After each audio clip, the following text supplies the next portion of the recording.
Parenthood and the Planned Parenthood Action Fund. Lena, thank you for being with us. We saw a lot of misinformation recently when New York recently lifted restrictions on late-term abortion. Some people thought women could have an abortion until birth, killing a child. That is something we've heard repeated quite a bit. What's the truth here? I'm glad to have the opportunity to clarify these misconceptions and to also talk about what a terrifying time it is for women, not just in Alabama, but all across the country. I mean, the fact that yesterday, 25 all-white male politicians just voted to take away the right to safe legal abortion, the right to health care, the rights of women in Alabama, that could prompt a challenge to Roe versus Wade. So Lena, I appreciate That's that. Truly We did lay that all out. So what we actually just want to do is get some answers to some of the misconceptions in particular. Do you have something you can tell us about late-term abortions and what's legal and what's not? First, we need to use the right terminology. This is about abortions later in pregnancy is what we're referring to. About 99% of abortions occur before 21 weeks.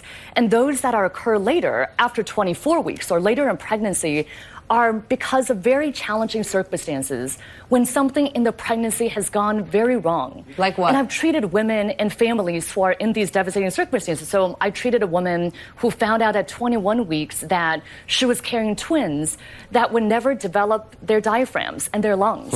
And if she had given birth to them, they would have suffocated upon birth. Wow. And these are families that have picked out names, they've built a crib, they've folded little clothes, and they received the most devastating news of their lives. And it's shameful that politicians are exploiting their pain for political gain, and women in this country are paying attention. According to CDC data, the number of abortions in the United States is down 24% over the span of the last decade. How do you explain that?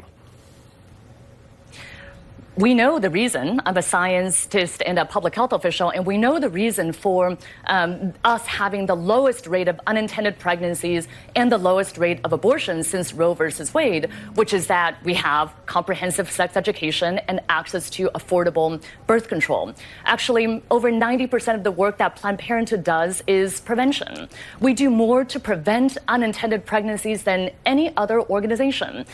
Legalizing abortion did not create the need for it. And we need to talk about what's happening now in this country, which is that we don't want to go back to pre-Roe when thousands of women died every year because they did not have access to safe legal abortions. So we help us understand that this idea that if it was not legal for women to have abortions, they wouldn't have them. We know that's not the case. When they haven't had safe, affordable options, what do they turn to? Before Roe, thousands of women died every year. They ended up in the ER with kidney failure, with infections. Healthy young women died. And that's what could happen again, and we simply cannot go back to that time. If these late pregnancy abortions that you're talking about are able to be done, what causes, you give us one example, but what would happen if we eliminated women's rights to have those? Well, we need to, first of all, talk about how challenging these circumstances are. And having treated women and patients who are in these difficult circumstances, I can tell you that no one wishes that they are in these circumstances. And certainly no one wishes that a politician is getting in the way of a woman, a doctor, and her family making decisions that's best for that woman and her family.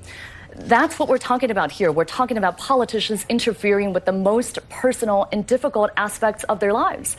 And I also want to clarify, too, that what President Trump has been saying and these anti-women's health politicians have been saying, they're lying because they're trying to conflate infanticide with abortions later in pregnancy. And we have to say that, look, infanticide is illegal.